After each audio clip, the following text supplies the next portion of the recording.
Исәнмесез, хәерле кич, эфирда Татарстан хәбәрләре, студияда Айгөл Бәдретдинова. Чыгарылыш башында Тасырның 100 еллыгы белән бәйле истәлекле вакыйгаларны барлык. 1992 елның 11 июнендә Татарстанда Корбан бәйрәме беренче мәртәбә ял көне буларак билгеләп үтелә. Бу рәсми рәвештә республиканың бәйрәм һәм истәлекле көннәр турындагы канунында теркәлә. 1997 елда Татарстан президенты Минтимер Шәймиевнең тузган торак фондын бетерү һәм иске кварталларын төзекләндерү буйрыгы гамәлгә кертелә. Мондый программа Россия өчен уникаль һәм бердәнбер була.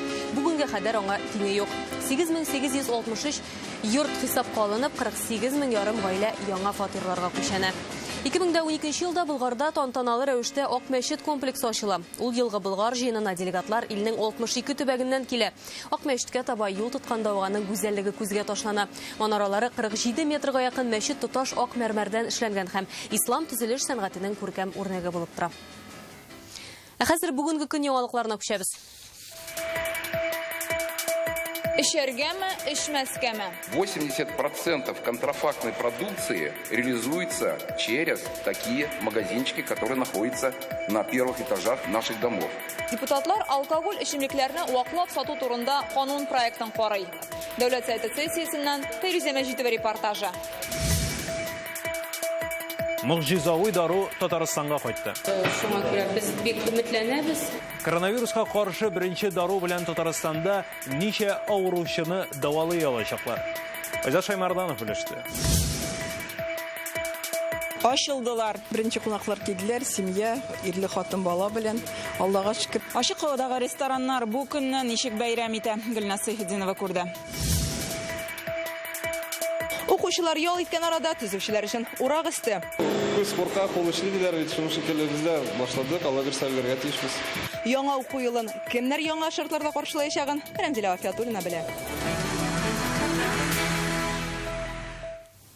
Татарстан президенты сайлаулары 13 сентябрьдә узарга тиеш. Бу көнне бүген Дәүләт Советының чираттагы сессиясендә депутатлар раслады. Утырышта Рөстәм Миңнеханов та катнашты. Көн кадагында 40-ка якын мәсьәлә чыгарылган иде. Халык вәкилләре бюджет үтәлеше белән танышты. Исерткеч эчемлекләрне ваклап сату турында канун проектын карадылар. Пандемия аркасында быел республика бюджеты керемнәре 25 миллиард сумга кимегән. Кытлык кайсы өлкәләрдә чагылыш та бар. Эшүне ничек киметергә? Парламент утырышын Фәрүзә Мәҗитова күзәтте. Сессия гадәттәге форматта. Анда катнашучыларга барлык саклык чараларын үтәү мәҗбүри. Беренче булып президент сайлауларының көнен билгеләделәр. Выносится проект постановления Государственного совета Республики Татарстан о назначении выборов президента Республики Татарстан на второе воскресенье сентября, который выпадает на 13 сентября 2020 года. Республиканың хисап палатасы рәисе Алексей Демидовның вәкаләтләре чыгу сәбәпле аны яңа срокка сайлап куйдылар. Алексей Иванович хорошо всем известен, как энергичный, инициативный, ответственный руководитель. Более 15 лет он обеспечивает внешний государственный финансовый контроль на самом высоком уровне. Хисап палатасы тикшергән. Узган елга республика бюджеты үтәлешендә җитди хилафлыклар юк. 2019 ел казнасының керем чыгымнары турында финанс министры җиткерде. Тик кайбер өлкәләргә бүленгән акчалар тулысынча үзләштерелмәгән. Депутатлар сәбәпләре белән кызыксына. Освоение средств по... Мәктәпкәчә белем бирү буенча финанслар 95%-ка, ә өстәмә белем бирү 79%-ка гына үзләштерелгән. Ни өчен булай гына? Во-первых, есть... Бу юнәлешләр буенча ел азагында бүленгән акчалар 2020 елга күчерелде. Депутатлар финансларның быелгы хәле белән дә кызыксынды. Коронавирус аркасында республика казнасы керемнәре узган ел белән чагыштырганда 25 миллиард сумга кимегән. Иң күп кимү нефть тармагында. Финанслардан бигрәк иң җанлы сөйләшү алкоголь эчемлекләр турында канун проектына җиткәч булды. Ул күп катлы йортларда мәйданы 50 квадрат метрдан артмаган кафе, ресторан, бар, буфетларда исерткеч эчемлекләрне агызып сатуны тыюга кагыла. За субъектами Российской Федерации закреплено право, первый, увеличить размер площади зала обслуживания, второй, ввести полный запрет продажи алкоголя в таких объектах. Тик бу урында депутатларның фикерләре икегә бүленде. Берәүләр бу канунны кабул итеп, эчүчлектән кутылып булмый. Гомумән күп катлы йортларда исерткеч эчемлекләрне сатуны тыярга ди. Күп катлы йорт ул яшәү өчен төзелгән, бизнес өчен түгел. Мин канун проектын тулысынча тагын бер кат карап, бу йортларда алкоголь сатуны бөтенләй тыюны сорый. Икенчеләре бу федераль канун безгә андый вәкаләтләрне бирми. Әгәр алкоголь сатуны тыйсак, эшсезлектән халык тагын да күбрәк эчә башлаячак ди. Нельзя путать пункты общественного общественного питания. Җәмәгать туклану урыннарын сату урыннары белән бутарга ярамый. Бу федераль канун безгә алай алыштырып кую мөмкинлеге бирми. Принять такое какое-то решение, которое бы, в значительной мере успокоило и тех, кто возмущается тем, что в подъездах выпивают, там сквернословят и так далее, и учесть мнение тех людей, которые говорят, что единственный бизнес, который у меня есть, другого средства к существованию нет. Задача трудная. Күп катлы йортларда алкоголь эчемлекләрне ваклап сату турында канун проектын беренче укылышта депутатлар кабул итте. Икенче укылышка чыгарылганчы, бүген сөйләшкәннәрне исәпкә алып, документка төзәтмәләр кертеләчәк. Сессия узагында Фәрит Мөхәммәтшин депутатларга конституциягә төзәтмәләр буенча тавыш бирүдә катнашырга, бу вакыйгада үз фикерен белдерү никадәр мөһим икәнлеген әйтте. У меня просьба будет к вам, коллеги, агитировать, не агитировать, но рассказать о том, для чего и что надо делать, и о том, что это долг любого гражданина. Это наша с вами задача. Феруза Мәҗитова, Гадел Миндубаев, Яңа Гасыр каналы. Татарстан Дәүләт Советы утырышыннан соң ук сентябрьдә узачак президент сайлауларын республиканың үзәк сайлау комиссиясендә дә карадылар. Комиссия рәисе Андрей Кондратьев комиссия әгъзалары белән утырыш уздырды. Чара онлайн форматта уза. Утырышта Россия конституциясенә төзәтмәләр кертү өчен тавыш бирү турында да сүз булды. Бүгенгә тавыш бирүгә әзерлек нинди этапта? Тулырак Рания Абдрахманова. Я рад вас всех приветствовать. Татарстан үзәк сайлау комиссиясе утырышының көн кадагында 20 сорау барысы да сентябрьдә узачак президент сайлауларына кагылышлы. Республиканың төп көзге чарасында 65 территориаль сайлау комиссиясе, 2810 участок сайлау комиссиясе катнашачак. Наша задача с вами сегодня утвердить календарно-методический план. Бүген безнең бурыч төп чаралар планын төзү, көннәрен билгеләү, сайлаулар үзенең гомуми кагыйдәләре, сайлау участокларын һәм комиссияләрен булдыру, сайлаучылар исемлеге тәртибен төзү турында сөйләшәбез. Утырышта Россия конституциясенә төзәтмәләр кертү өчен тавыш бирү кагыйдәләре турында да сөйләштеләр. Комиссия рәисе сүзләренә караганда, иң мөһим бурычларның берсе сайлаучыларның куркынычсызлыгын тәэмин итү. Мы сделаем все возможное. Участок сайлау комиссияләренең барысына да шәхси куркынычсызлык чаралары вакытында барып җитсен өчен үзәк сайлау комиссиясе барысында эшли. Бүген бөтен районда да мондый чараларның кирәкле күләме бар. Шундый чараларны тәкъдим иттеләр. Сайлау участокларында да, иләргә барганда да комиссия әгъзалары менә шушындый саклагыч киемнәрдән булачак. Россия конституциясенә төзәтмәләр кертү өчен тавыш бирү алдыннан әлеге чарага катнашып булган һәр кеше коронавируска тест узачак. Бу күзәтүчеләр сайлау комиссиясе әгъзалары барлыгы 30 меңгә якын кеше. Бүгенгә территориаль сайлау участокларындагы 500дән артык кешенең тест узганлыгы билгеле. Барысы да халыкның иминлеге өчен диләр. Улар да кешеләр тавыш бирү көннәрен саный. Барам дип әйтәм, потому что үзебезнең туган җиребезне, туган илебезне яратам. Мин әлбәттә тавыш бирергә барырга җыенам, чөнки мин Татарстанда яшим, үземне җаваплы тоям. Әлеге хәлдә беркайчан да калдырганыбыз юк. Һәр вакытта тавыш бирергә йөрибез. Барырга җыенам, чөнки мин декретта утырам, минем хәзер уенда башка эшләрем бар. Ну, пойдем уж, наверное. Конечно, Конституция – это очень важный вопрос. Россия конституциясенә төзәтмәләр кертү һәм президент сайлауларыннан тыш Татарстанда тагын башка тавыш бирү кампанияләре дә көтелә. Бу муниципаль депутатларны Дәүләт Думасына һәм Татарстан Дәүләт Советына депутат сайлау өчен өстәмә тавыш бирү. Соңгысы 2 округта гына оештырылачак. Рания Абдрахманова, Ринат Сафин, Яңа Гасыр каналы. Рәхим итегез, тәмле булсын. Бүгеннән Татарстанда җәйге верандалары булган җәмәгать туклану урыннары ачылды. Казанда 150 шундый оешма эшли башлый. Бу барлык ресторан һәм кафеларның якынча 10%. Ишекләр кабат ябылмасын өчен саклык чараларына таләп зур булачак. Ничек эшлиләр? Килүчеләр бармы? Гөлнә Сайфетдинова күрде.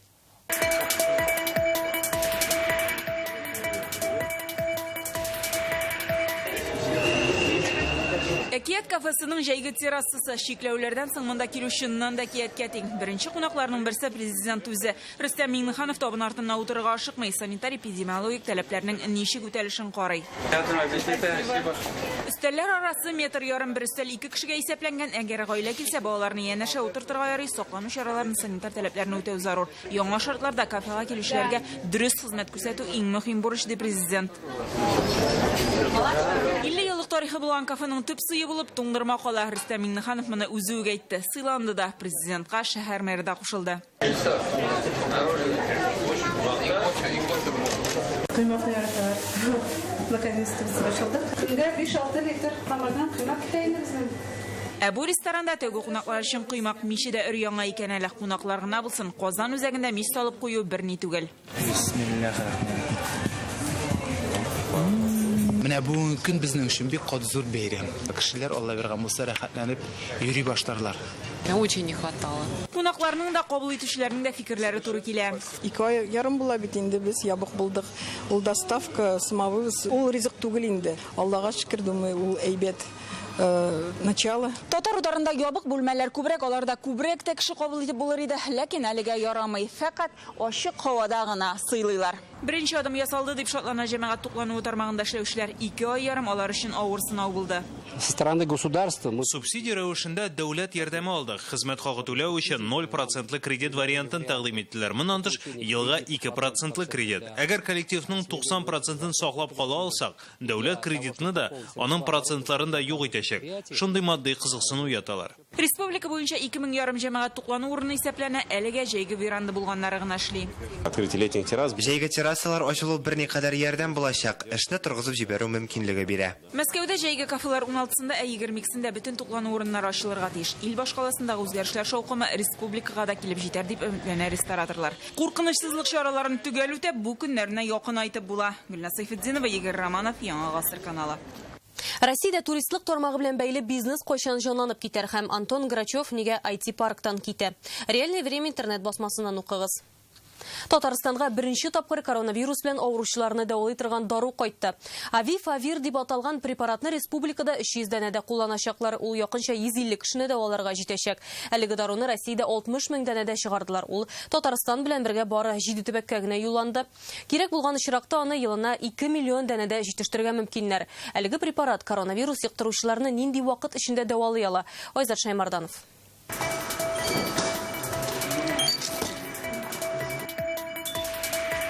Безгә 6 тартма дару килде. Һәр берсендә 50 упаковка препарат. Менә ул мөгъҗизага тиң дарулар. Авифавир. Татехмет фарм складында алар иң кыйммәтлесе һәм иң азы. Монда аларны кабат тикшерәләр. Data Matrix коды аша. Бу препарат безгә маркировка системасы аркылы килә. Безгә килеп, системага кертәбез, күрәбез, что ул дөрес килгән поставщиктан безгә. Һәм шул система аркылы бездән китә больницага. То есть контрафакт була алмый. Система маркировки МДЛП. Барлыгы 300 дәнәдә дарулар республикага килде. Әлегә алар Казан белән Чаллының йогышлы ширләр хастаханәсенә генә юллана. Авифавир инде барлык клиник сынауларны да узган. Ул кеше организмында вирусның таралуын туктата. Әлеге препарат турында узган атнада Владимир Путинга да хисап бирделәр. Авифавирның халыкара атамасы Фабипиравир. Әлеге даруны 2014 елда Япония галимнәре уйлап таба. Россия белгечләре аны май азагында терки. Тикшерүләр күрсәткәнчә, авифавирны кулланган кешеләрнең 68% очрагында 3нче көнгә температурасы төшкән. 65% авыручыларның 4нче көндә коронавируска тесты тискәре нәтиҗә күрсәткән. Авифавир урта хәлдә авыручылар өчен юнәлгән. Первые промежуточные результаты. Беренче нәтиҗәләр күрсәткәнчә, әлеге дару ковид йогышлы шире белән авыручылар өчен нәтиҗәле һәм куркынычлы. Ул вирусның таралышын киметә, температураны төшерә. Хәзер Татарстанга кайткан 300 дәнә күләмендәге дару якын көннәрдә сынала башлаячак. Без иң беренче субъектлардан ул даруларны алдык. Шуңа күрә без бик зур өметләнәбез. Бу 150гә якын кеше ул дару белән дәваланырга мөмкин. Бер курс 10 көнгә якын. Авифавирның бер кабында 40 дару, аны йөкле имезүче аналарга, бөере начар эшләгән кешеләргә куллану тыелган. 10% очракта ул укшытырга, кыстырырга, эшне җибәрергә мөмкин. Дару сатуга чыкмаячагы бары табиблар күзәтү астында гына кулланылачак. Киләчәктә авифавирның тагын килүен көтәләр. Айзат Шаймарданов, Рамзил Гарипов, Яңа гасыр каналы.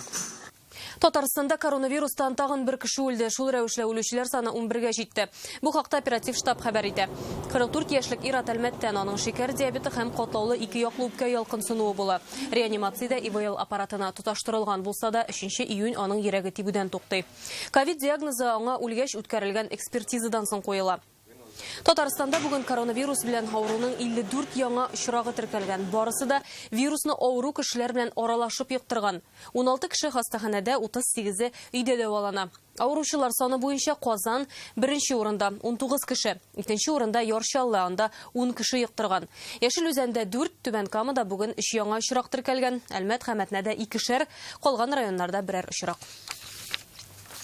Ярчалының психика-неврология диспансерында коронавирус кытырган дигән мәгълүматка карата бүген президентның матбугат хезмәтендә аңлатма бирделәр. Прокуратура уже вчера официально заявила о том, что... Кичә прокуратура рәсми рәвештә җавабын җиткерде инде. Тикшерүнең беренче этабында вирус очракларының кинәт артуы теркәлмәгән. Ковид дип шикләнелеп хастаханәгә ятучылар гына бар. Аларның тест нәтиҗәләре әлегә билгеле түгел. Гомумән алганда вазгыять тотрыклы һәм һәрдаим контрольдә. Лилия Галимова катнашындагы брифингта шулай ук Казанда яңа йогышлы авырулар хастаханәсен төзү хакында да сүз барды. Исегезгә төшерәбез, объектны инде апрельдә үк төзи башлыйлар. 15 августка кадәр кулланылышка тапшырырга исәп. Гомуми мәйданы 15 000 квадрат метр булачак хастаханә 234 урынга исәпләнгән. Ятакларны 500-гә кадәр җиткергә мөмкин. Хәзер төзелештә 2 сменалап эшлиләр. Шулай ук республикада балалар ялын оештыруга зур игътибар бирелә, ди Лилия Галимова. Лагерьларның берсендә коронавирус таба калсалар, баланы хастаханәгә озату системасы булдырылган. Лагерь хезмәткәрләренең һәммәсе ковидка тест узачак. На любых местах, где могут возникнуть очаги. Авыручылар ачыкланган теләсә кайсы урында махсус маршрут схемасы булдырыла. Пациентны кайда илтәчәкләр, аны нинди бригада алып китәчәк. Коронавирус табыла калса, ул урында нинди чаралар күреләчәк, барысы да хәл ителгән инде. Яңа уку елына кадәр әле шактый вакыт булса да, аңа әзерлек башланды инде. Мәктәп һәм интернатларда капиталь ремонт эшләре бара. Республика күләм программа кысаларында соңгы 8 ел эчендә генә 819 уку йортын төзекләндергәннәр. Балалар бакчасына булган кытлык да әкренләп хәл ителә. 2022 елга кадәр 3 яшькә кадәрге бөтен балалар яслегә китәчәк дип шандралар. Яңа уку елын кемнәр яңа шартларда каршылаячагын Рәмзилә Гафиятуллина белә. Кыңгыраучыңа түгел, бу көннәрдә мәктәптә бураулаган тавышлар гына ишетелә. Эшләрне май ахырында башлаганнар. Сентябрьдә килгәч, укучылар белем йортын танымас та әле. Капиталь ремонт мәктәпне өр-яңа итә. Стеналарны штукатуритәбез, дәрҗәләрне алыштырабыз, откослар, подоконниклар куябыз, түбәне алыштырабыз, получается. И инженерка, отопление, канализация, электрика. Уку йорты 1974 елда төзелгән. Биредә күрү сәләтеннән мәхрүм яисә өлеш чагына күрүче 155 бала белем ала. Сәламәтлекләре шикле булса да, теләк булганда мөмкинлекләр шиксез. 2 атна эчендә төзүчеләр эшнең яртысыннан артыгын башкарган инде. Кто-то сетовал, успеют ли. Ремонт башлаганны күреп, кайбер әтиәниләр өлгерерләр микән дип борчылды. Әмма бик тиз эшлиләр. Август ахырына кадәр төгәлләргә ышандыралар. Яңа уку елын яңа шартларда каршы алачакбыз. Булдырып чыгарак булыр шикелле.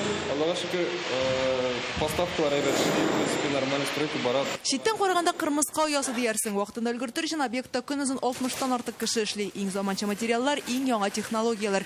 Яңартылган фасад тыштан ялтырап, эчтән калтырамаячак. Җылылыкка да экономия. Как термос була инде.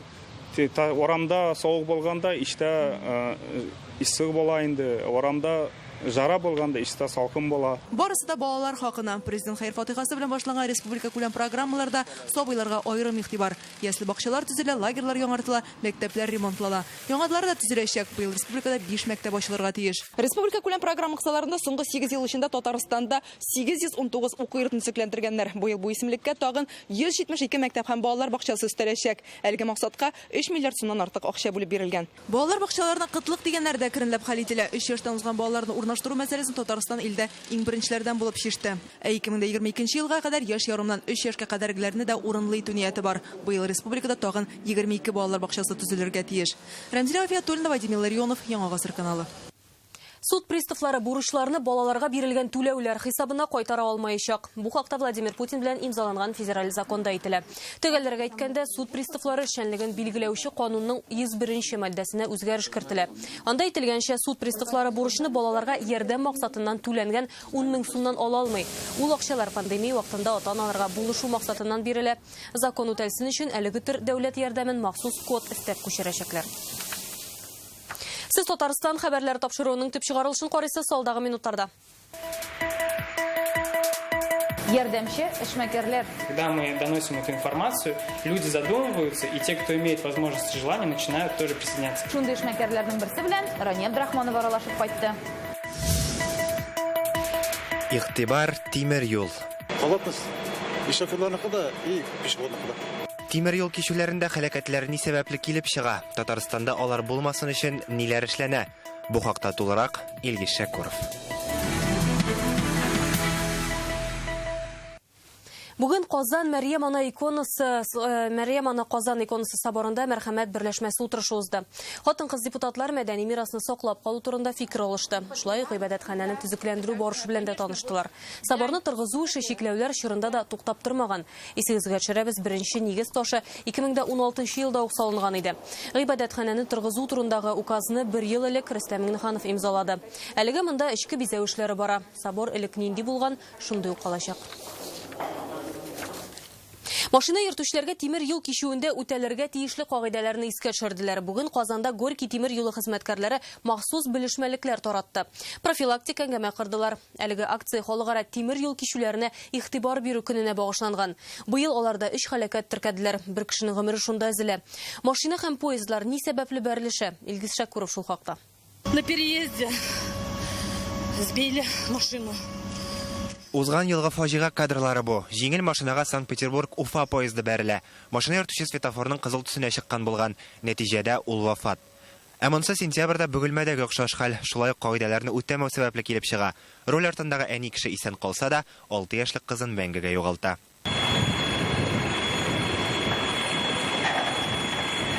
Бу ел башыннан Горький тимер юлындагы кишүләрдә 3 юл транспорт һәлакәте теркәлгән. Алар Татарстанда булмаса да, уялыкны югалтырга ярамый дип кисәтә белгечләр. Хотели вас ознакомить, напомнить правила проезда через дорожный переезд. Ел сайын июнь аенда бөтен дөньяда тимер юл кишүләренә игътибар бирү көне билгеләп үтелә.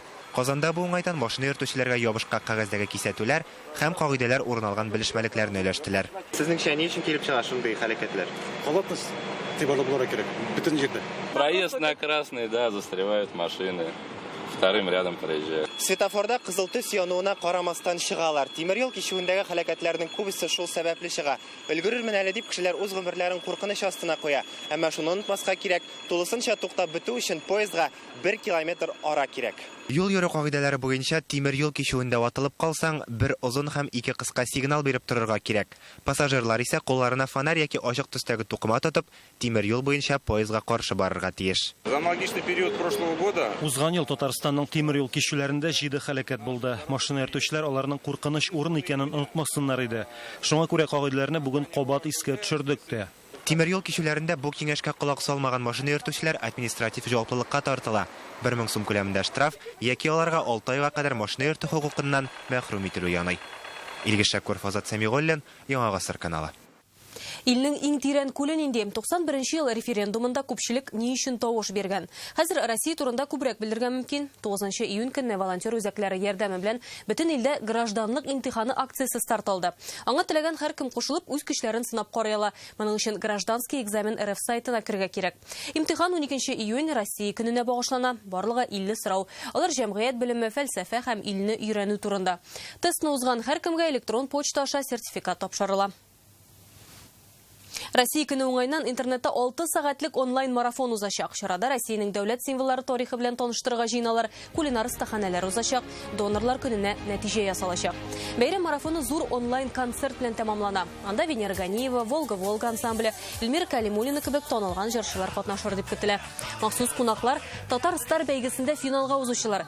Бәйрәм марафоны иртәгә көндезге 12дә башлана. Аны Татарстанның ВКонтакте, Одноклассники һәм YouTube'тагы рәсми аккаунтларында карарга мөмкин.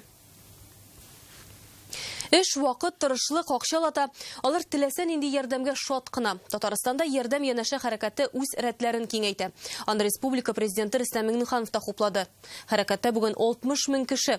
Вазифалары өлкәннәргә, медицина хезмәткәрләренә булышу, моңа азык-төлек илтеп бирү, битлек бүләк итү кебек эшләр керә. Әлеге хәрәкәткә ничек эләгергә соң? Шундыйларның берсе белән Рания Абдрахманова аралашып кайтты. Этот швейный автомат мы переоборудовали как раз-таки на производство масок. Шул рәвешле спорт киемнәре тегә торган оешма пандемия башлану белән эш юнәлешен үзгәртә. Битлекләргә алыналар. Битлек әзерләүнең соңгы этабы менә шушы тегү цехында башкарыла. Биредә аларны кулдан кырыйларын тегәләр, каймалыйлар, колакка кия торган элмәген ясыйлар һәм соңгы эш үтүклиләр. Битлек әзер. Изготовление наших масок. Битлекләрне җитештерүнең үз технологиясе бар. Аның буенча эшли башлагач кына белдек. Ул дәүләт тарафыннан кабул ителгән техник шартларга тулысынча туры килә икән. Фабрика үзе 2015 елдан бирле эшли. Аена 10 мең дәнә продукция җитештерә торган булганнар. Үз изоляция вакытында вазгыять үзгәрә. Заказлар кими, шуңа битлеккә тотынганнар да. Әмма аларны җитештереп кенә калмыйлар, бушлай тараталар да. Первый период это Беренче чорда шәхси куркынычсызлык чаралары җитмәү проблемасы кискен тора иде. Шуңа безнең кебек тегү оешмалары юнәлешен үзгәртте. Медицина оешмалары волонтерларга билгеле бер күләмдәге битлекләрне бушлай бирдек. Шул рәвешле ярдәм янәше хәрәкәтенә кушылып киткәннәр мөрәҗәгатьләр буенча 2000 битлек бүләк ителгән. огласка таким движением и таком действием. Мондый хәрәкәтләр турында халык белсен иде. Әгәр дә безгә шалтыратып ярдәм сорамаган булсалар, без бәлки битлек җитмәү проблемасы барлыгы турында уйламаган да булыр идек. Бүген хәрәкәттә 60 мең шундый волонтер, алар битлек кенә бүләк итеп калмый. Иҗтимагый оешма һәм хакимият органнары берләшеп, азык-төлек җыелмалары тарата, балаларга дистанцион уку өчен гаджетлар алып бирә, юридик ярдәм тәкъдим итә.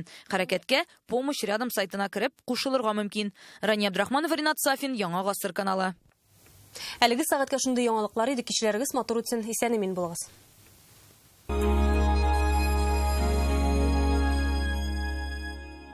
Поправки к Конституции Российской Федерации. Почему важны поправки о доступной и качественной медицине? Здоровье нации – это одна из приоритетных задач государства, особенно сейчас, когда болезнь может подкосить целые города. Поэтому государство должно обеспечить качественную и доступную медицину для всех людей, для всех населенных пунктов. Именно поправки в Конституцию могут сделать это. Потому что население России, наши дети обязательно должны расти здоровыми и счастливыми. Потому что я хочу быть здоровым и получать медицинскую помощь в любое время и в полном объеме. Чтобы в каждом отдаленном селе, в каждом небольшом городе любой гражданин нашей страны мог получить доступную медицину.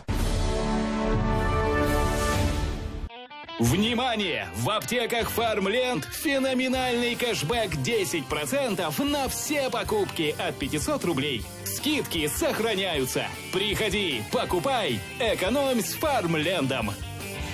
Автоцентр марка Nissan заявляет: возвращаем цены прошлого года. Выгода до 250 тысяч рублей. Узнайте подробности по телефону 4 пятерки 3 единицы. Фабрика Про Антикризис. Бесплатная программа для предпринимателей от Министерства экономики Республики Татарстан. Адаптируйте бизнес к новым условиям. Регистрируйтесь на bizfabrika.ru. Автоцентр марка снижает цены, чтобы вы не снижали скорость. Весь июнь Datsun от 387 900 рублей. Подарки каждому. Звоните 4 пятерки 3 семерки.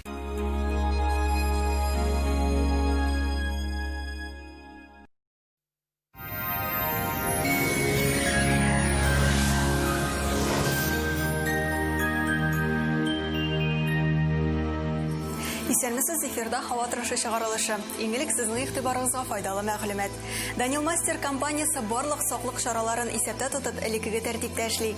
Шуңа күрә кухня яисә шкаф купыга заказ биреп, үзегезне бүгеннән үк яңа җиһаз белән сөендерегез. Тулырак мәгълүмат 2-167-166 телефоны буенча. Сезнең турда кайгыртучанлык белдереп, Daniel Master. Яндекс погода мәгълүматы буенча көн якын чыгышта алмашынучан болытлы һава, 26 градус җылы. Республикабызда көндезге сәгатьләрдә яшен вакытында көчле җил көтелә. Кайбер районнарда боз явуы ихтимал. Температура үзгәрми диярлек, төньяк көн чыгышта 24 градус. Татарстанның төньягы Әгерҗе, Мензелә өстә һава шартлары үзгәрми, шулай ук җылы һәм яңгырлы. Ял көннәрендә көн бераз салкын булачак, ә киләсе атнада кабат җылы һәм кояшлы һава көтә дип вәгъдә итә синоптиклар. Төньяк көнбатыш Арча, Кукмара, Балтачта аязучан болытлы һава, җил төньяктан уртача тизлектә исә. Көньяк көнбатыш Болгар, Буа чүпрәлдә яңгыр явачак, температура үзгәрми. Татарстанның үзәк районнары Чистай, Әлмәт, Мамадышта иртән явым-төшемнәрсез, әмма көндез яңгыр явуы көтелә. Халык сынамышларына ышансак, кич белән таралган коры туман чәчәк аткан җимешләргә зыян китерә диләр. Доктор Оз федераль челтәр медицина үзәге авыртусыз һәм операциясыз умыртка баганасы һәм буыннар белән булган проблемаларны хәл итүдә ярдәм итә. 10 ел дәвамында клиника табиблары ярдәмендә Россиянең 10 шәһәрендә 10 меңгә якын очрак операциядән башка ярдәм ителгән. Минем умыртка бүсерен алдылар инде һәм кабат операциягә юллыйлар. Миңа нишләргә? Доктор Ост умыртка баганасын алдынгы технология буенча операциядән башка давалый. Бүсер үзе нерв һәм кан тамырларын азат итеп үз урынына тартыла башлый. Авырту китә, хәрәкәт итү җиңелләшә. Башкалабыз Казанда яңгыр явачак 26 градуска кадәр җылы. Төньяк көнбатыштан уртача тизлектә җил, урыны белән көчәя. Атмосфера басымы теркемеш баганасының 753 мм тәшкил итә, һаваның чагыштырмача дымлылыгы 71%. Җирнең магнит кара тыныч. Бүгенгә менә шулар, исән-имин булыгыз.